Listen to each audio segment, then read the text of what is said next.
அடுத்த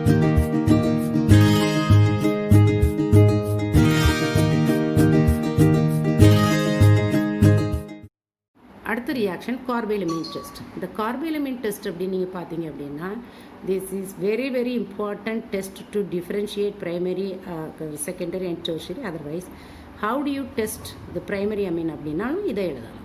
ஏன்னா பிரைமரி அமீன் மட்டும்தான் இந்த டெஸ்ட்டை கொடுக்கும். கார்பைலமைன் டெஸ்ட், மஸ்டர்ட் ஆயில் ரியாக்ஷன், இது எல்லாம் பிரைமரி அமீனுக்குள்ளது மட்டும்தான், செகண்டரியோ டெர்ஷரியோ கொடுக்காது. அப்போ கார்பைலமைன் டெஸ்ட்டில் நம்ம என்ன பண்ணுறோம் அப்படின்னா, தி அலிஃபேட்டிக் அமீன் எடுக்கலாம், இல்லைன்னா அரோமேட்டிக் அமீன் எது வேணாலும் எடுத்துக்கலாம்.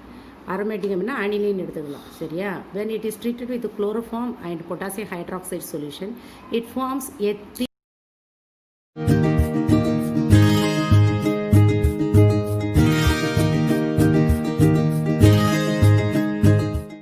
morning students. இன்றைக்கி நம்ம பார்க்க போகிறது எலக்ட்ரோநெகட்டிவிட்டி. எலக்ட்ரோநெகட்டிவிட்டினா என்ன அப்படிங்கிறது ஃபஸ்ட்டு டெஃபினேஷன் தெரியும். எலக்ட்ரோநெகட்டிவிட்டி அப்படின்னா the tendency to attract the bonded pair of electrons towards itself. Tendency to attract the bonded pair of electrons towards itself.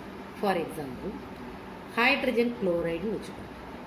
இப்போ ஹைட்ரஜனும் குளோரினும் ஒரு சிங்கிள் பாண்ட் வச்சு பாண்ட் ஆகிடும். Chlorine is placed in the halogen family and it has high electronegativity tendency. அதாவது ஹைட்ரஜனுக்கு குளோரினுக்கு இடையில ஒரு single bond அப்படின்னா one pair of electron is shared. அந்த ஒரு பாண்ட் ஃபார்ம் ஆகுதுன்னா one pair of electrons, 2 electrons அதில் இன்வால்வ் ஆகிருக்குது, ஒரு பாண்ட் ஃபார்மேஷன். அது ரெண்டும் மியூச்சுவலாக ஷேர் பண்ணி தான் அந்த பாண்டை ஃபார்ம் பண்ணிடுது, கோவலன்ட் பாண்ட்னு சொல்லுவோம். ஆனால் குளோரின் என்ன பண்ணுது அப்படின்னா, after the bond formation it attracts the bonded pair of electrons. அந்த 2 எலக்ட்ரான்ஸையும் தன்னை நோக்கி அட்ராக்ட் பண்ணுது.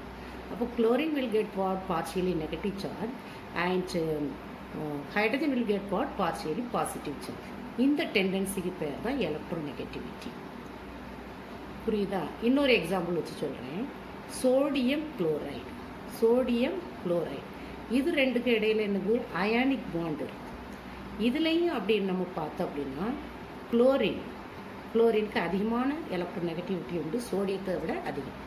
அப்போ எந்த எலிமெண்ட்ஸ்லாம் ஹை எலக்ட்ரோநெகட்டிவிட்டி உண்டோ அது என்ன செய்யும், அந்த பாண்டட் பேர் ஆஃப் எலக்ட்ரான்ஸை தன்னை பார்க்க அட்ராக்ட் பண்ணதுக்கு கூடிய டெண்டன்சிக்கு பேர் எலக்ட்ரோநெகட்டிவிட்டி. அப்போ இதில் இந்த எலக்ட்ரோநெகட்டிவிட்டி வந்து it is not a measurable properties. இதை வந்து டிஃப்ரெண்ட் ஸ்கேல்ஸ் இருக்குது. பாலிங் ஸ்கேல், சரியா, மூலிகல் ஸ்கேல், இப்படி நிறைய மெத்தட் இருக்குது to calculate the electronegativity of each one element. For example Pauling's method படி ஹைட்ரஜனோட எலக்ட்ரோநெகட்டிவிட்டி 2.1 அண்ட் ஃப்ளூரினோட எலக்ட்ரோநெகட்டிவிட்டி வந்து 4. இது வந்து எக்ஸ்பெரிமெண்டலி டிட்டர்மைன்ட் வேல்யூஸ், இதை நம்ம சேஞ்ச் பண்ண முடியாது. At the same time, it's not having any unit. இது வந்து it is not expressed in terms of electron volt, otherwise kilojoule per mole அப்படிலாம் நம்ம வந்து எக்ஸ்பிரஸ் பண்ண முடியும். இதுக்கு ஒரு ஜென்ரலாக ஒரு ஃபார்முலா இருக்குது to calculate the electronegativity of any one element. என்ன ஃபார்முலா அப்படின்னு பார்த்தோம்னா, கை ஆஃப் ஏ. கைங்கிறது இந்த எக்ஸ் மாதிரி நான் போட்டிருக்கேன், அது வந்து electronegativity of the element A minus electronegativity of B. இப்போ ஃபார் எக்ஸாம்பிள் சோடியம் குளோரைடுன்னு வச்சுக்கோங்க. Sodium is taken as what A and B is what chlorine. அப்போ electronegativity of sodium minus what electronegativity of chlorine. Okay, that is equal to, அந்த ரெண்டுக்குள்ளே electronegativity difference is equal to 0.182 square root of E of A B minus E of AA na sodium atoms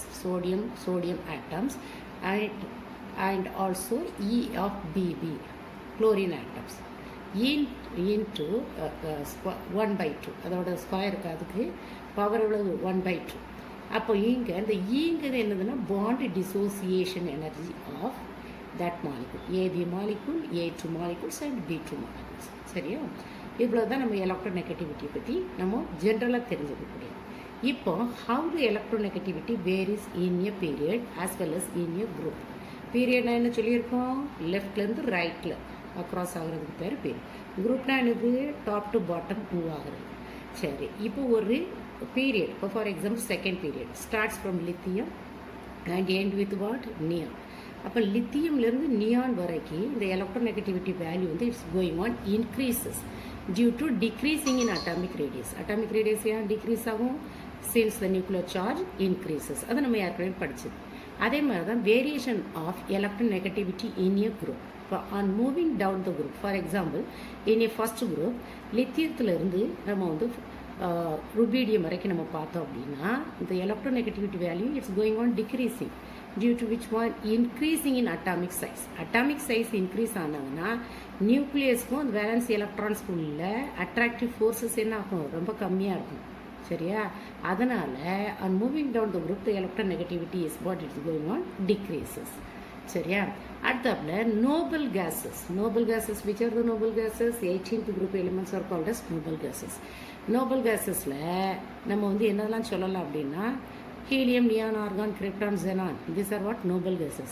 In the noble gases, ஹீலியத்தை தவிர மற்ற elements மற்ற noble gases ஓட configuration NS2 NP6. 8 electrons are present in their outermost cell. That is considered as what? Completely filled configuration. அப்போ அதுக்கு இன்னும் எலக்ட்ரானை attract பண்ணணும்னு அவசியம் இல்லை. அதனால அதை கூட எலக்ட்ரோநெகட்டிவிட்டி என்னது? 0. அதே மாதிரி nitrogen and magnesium have almost 0 electronegativity. ஏன் அப்படின்னா நைட்ரஜனோட atomic number 7.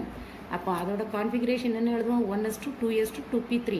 Half filled configuration இருக்குது. பி ஆர்பிட்டலில் மேக்ஸிமம் 6 எலக்ட்ரான்ஸ் இருக்கலாம், இங்கே 3 எலக்ட்ரான்ஸ் இருக்குது. அப்போ ஹாஃப் ஃபில்ட் கான்ஃபிகரேஷன் இருந்தாலும் அதில் வந்து அந்த அட்ராக்டிவ் அந்த bonded pair of electrons attract பண்ணக்கூடிய அந்த டெண்டன்சி கம்மியாயிடும். அது மாதிரி magnesium atomic number 12 configuration 1s2 2s2 2p6 and 3s2. 3s2ங்கிறது s orbital is completely filled. எல்லாமே ஃபில்ட் ஆர்பிட்டல்ஸ். எஸ் ஆர்பிட்டல்லேருந்து இந்த 2s orbital 3s orbital 2p orbital எல்லாமே கம்ப்ளீட்டாக ஃபில் ஆகிறதுனால it's not having any tendency to attract the bonded pair of electrons towards its. Okay, அடுத்தது diagonal relationship. Diagonal ரிலேஷன்ஷிப்பில் நல்லா கவனமாக பாருங்கள். லித்தியம், பெர்லியம், போரான், கார்பன் இது செகண்ட் பீரியட் எலிமெண்ட். அடுத்தது தேர்ட் பீரியட் எலிமெண்ட். லித்தியத்துக்கு கீழே என்ன வரும்? சோடியம். பெர்லியத்துக்கு கீழே மெக்னீஷியம் அண்ட் போரானுக்கு கீழே அலுமினியம். அதுக்கு அடுத்தது கார்பன் கீழே சிலிக்கான். ஆனால் ஸோ இதில் நான் ஏரோ மார்க் போட்டிருக்கேன் பாருங்கள், அப்படி கிராஸ் டயகோனலாக போட்டிருக்கேன் இல்லையா? Lithium and magnesium are having almost similar electronegativity இந்த physical properties like boiling temperature, அப்புறம் வந்து அயனைசேஷன் எனர்ஜி, இது எல்லாமே ஒன்று போல் இருக்கும். பெர்லியத்துக்கும் அலுமினியத்துக்கும் அதே மாதிரி diagonally related elements these two are. அது டயகோனலி ரிலேட்டட்னா என்ன அர்த்தம்? இது ஒரு குரூப் செகண்ட் குரூப் எலிமெண்ட். ஆனால் தேர்ட் குரூப் எலிமெண்ட்டில் உள்ள செகண்ட் எலிமெண்ட் கூட சிமிலாரிட்டிஸ் வச்சுருக்குது. அதனால் இதுக்கு பேர் diagonal relationship. Similarities in the properties existing between the diagonally placed elements, அதுக்கு பேர் தான் டயகோனல் ரிலேஷன்ஷிப். இது ஒரு இம்பார்ட்டன்ட் 2 மார்க் கொஸ்டின். அதுக்கு அடுத்தது anomalous properties of second period element. Anomalous properties அப்படின்னா ஒரு டிஃப்ரெண்ட்டாக ஒரு அதாவது என்ன சொல்கிறது, இந்த ஆட் மேன் அவுட்னு சொல்கிறோம் இல்லையா, அது மாதிரி.